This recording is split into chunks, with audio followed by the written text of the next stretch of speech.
Have you ever wondered what it would be like to live in a dark, misty world? A place where there were no colors and everything was black and gray. Such a life would certainly be a great torment for human beings.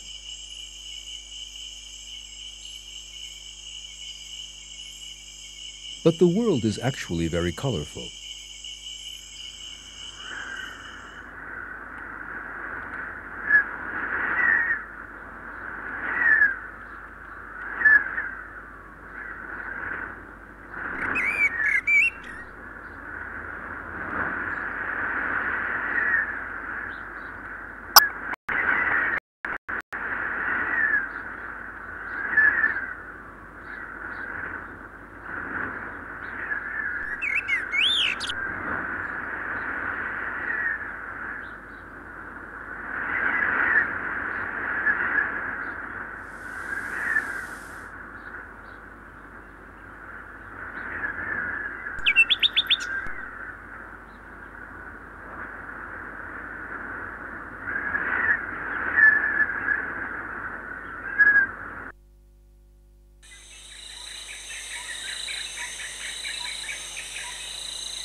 In this film, we will be looking at one of the greatest blessings that Allah has created for human beings, and His artistry of color in the world.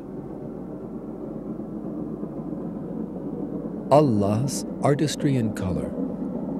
All parts of the world have been created in harmony and decorated with beautiful flowers. Green forests, blue lakes, majestic mountains, and boundless oceans.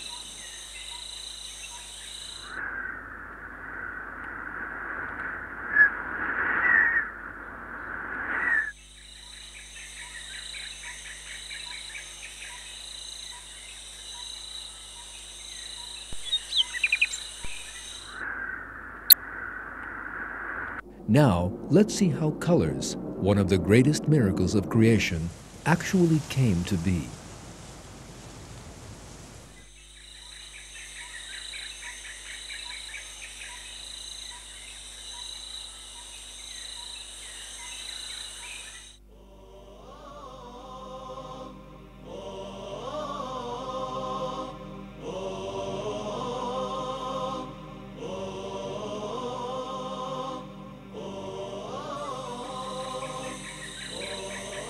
For colors to come into being, the first precondition is light, and the only light that reaches the earth comes from the sun. In the Quran, Allah draws our attention to the sun and its light in these words.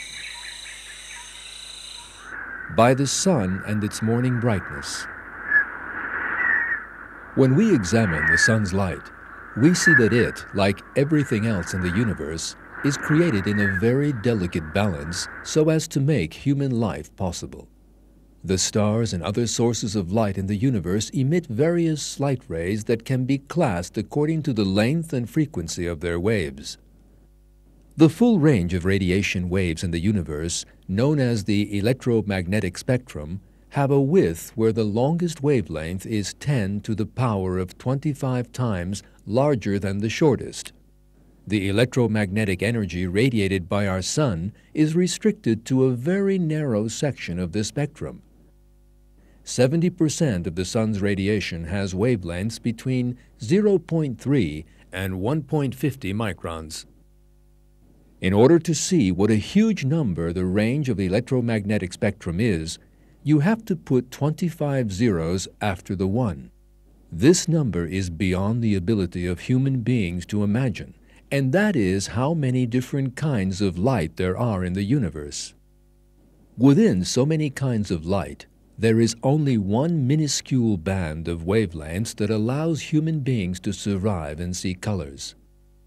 And the wavelengths of the rays emitted by the sun lie within this narrow interval. This fact proves that Allah has created the world, human beings, colors, and the sun in a particular harmony. In one verse of the Quran, Allah commands, "He has made the sun and moon subservient, each one running until a specified time. That is Allah, your Lord."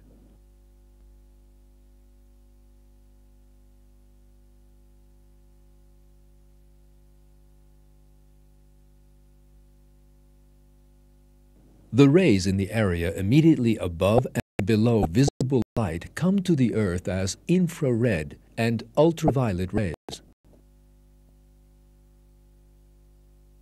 Infrared rays give off rays that make the world suitable for living things.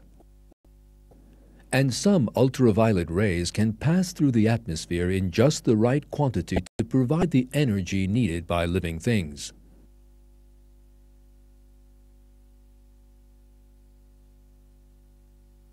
Some of the sun's rays are dangerous for living things. To neutralize this danger, our world is surrounded by an immense filter. This filter is the atmosphere.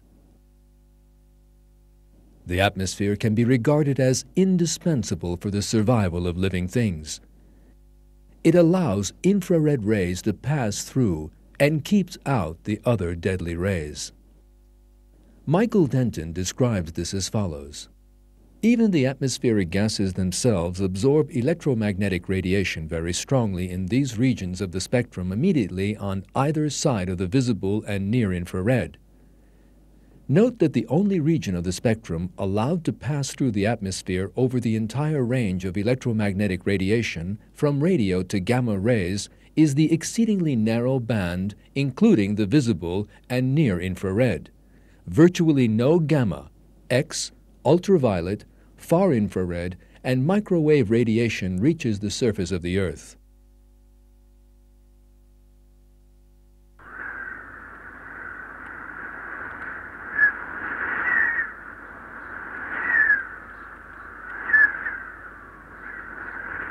Light reaches the Earth after passing through the atmosphere at an incredible speed of 300,000 kilometers a second.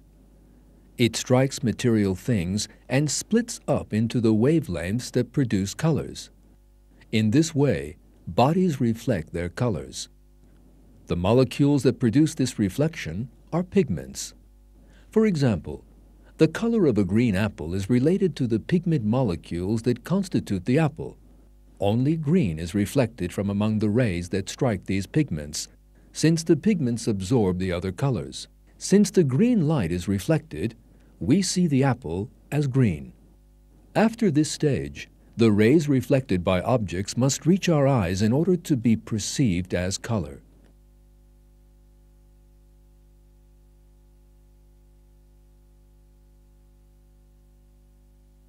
The light rays that reach the eye must first pass through the cornea, then the pupil and the lens to arrive at the retina. The perception of color begins in the cone cells in the retina.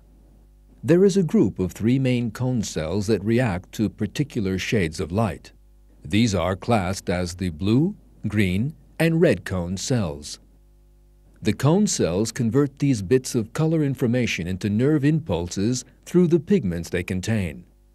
Next, nerve cells connected to these cone cells transmit these nerve impulses to a specific area in the brain. The place where the colorful world we view all our lives is formed is this area in the brain. Just a few cubic centimeters